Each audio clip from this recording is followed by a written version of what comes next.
Some people like to deep clean every Saturday morning. I prefer to spend a few minutes every day keeping things fresh with Lysol. Lysol's disinfecting wipes conveniently tackle surfaces, including remotes, tablets, and smartphones, killing 99.9% of viruses and bacteria.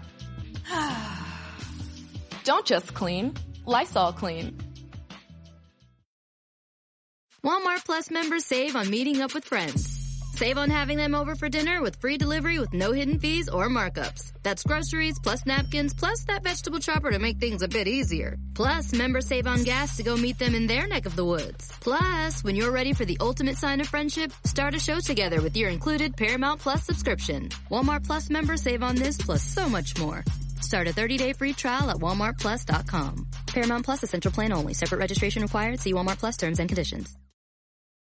What's up, y'all? Welcome to the library. My name is Tim Einenkel. Today we speak with J-Zone. He's the author of a new book called Root for the Villain, Rap, BS, and the Celebration of Failure.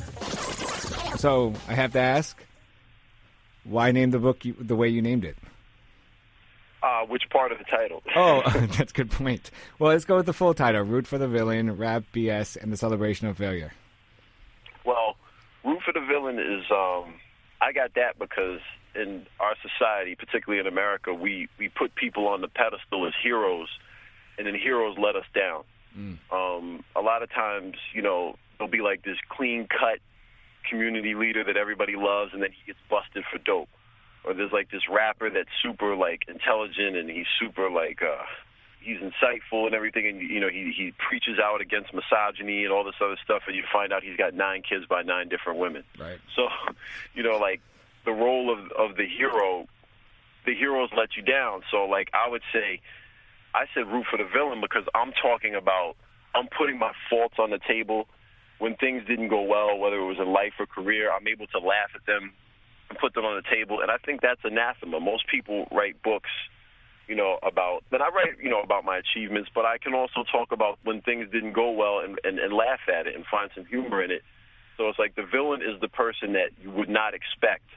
The villain is anathema to what the public goes for, and there's a lot of unpopular opinion in my book. So, that's where the villain came from. Rap is obviously because I love the music, and it's about being in the business, growing up through rap music, and how it affected me.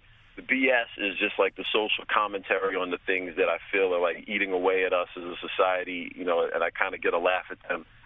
And the celebration of failure is the part that people kind of get misconstrued. That it was actually called Rap and BS, and the celebration of failure part came about after I tried to shop the book to some publishers, and I shopped it to like 7 different people. 6 of the 7 people loved it, but they said, "You're a great writer, you got some great stories, but you were a commercial failure, so no one's going to buy it."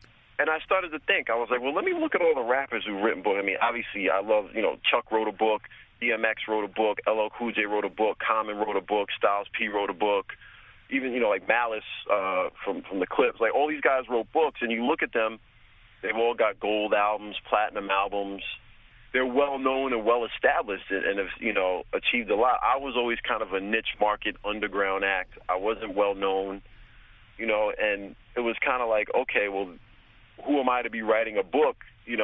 Basically that's what the publishers are telling me. Like, you got stories about the music business, but you were a commercial failure. You never made it, so we're not going to be able to market this.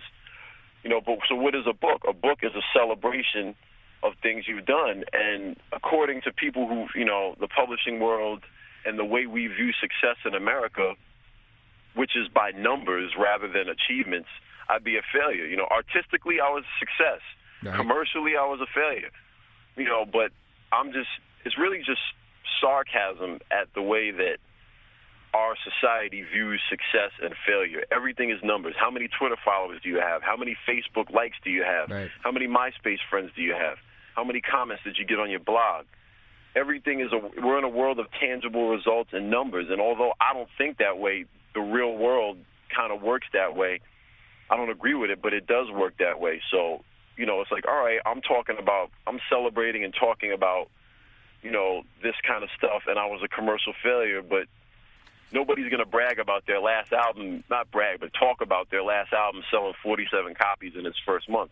Right. Because hip-hop, artists in hip-hop are supposed to be invincible and not show any weakness. I'm able to talk about ups and downs and have a sense of humor about it, you know, because if you're in the music business and you don't have a sense of humor about what we consider failure, then you're not going to survive. I mean, you have to be able to laugh at stuff and have tough skin and be able to find humor in these things in life, you know, and that's what celebration of failure means. So actually, I was wondering, like, how, because you did sell, your last album did sell, 47 copies in the first month. Like, how did you, well, one, were you really hesitant to write a book? And two, how did you, I guess, convince the publisher to take you on? I wound up putting it out myself, you know, like, I'm not the kind of person who's going to sit around and, to me, it's like the music business, you know, like, when I started my music career, I wanted to do beats for other rappers, but nobody would listen to me because I hadn't put anything out. So I said, well, how do I get my beats heard? Well, I do them on my own records, you know, and I said, well, I'm just going to do it myself. Like, I take a lot of pride in what I do, and I have my ideas, and I want them to be done the way I want them to be done. And if someone's not going to respect my vision, I'm not going to sit around and wait and chase people. I'm going to do it. You know, and in terms of, like, writing the book, I've always been a writer.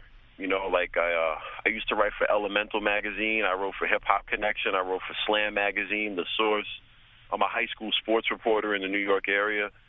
I've always been a writer. And, you know, I wrote for Dante Ross's blog 2 years ago, and, like, I wrote some articles that I had.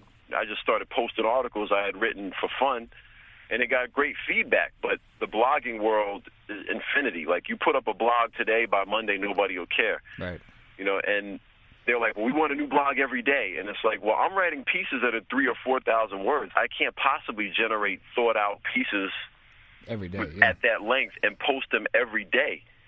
Instead of trying to keep up with the rush, the fast food world of blogging, I said, you know what, let me take my time and, like, develop these and try to string it together into a book.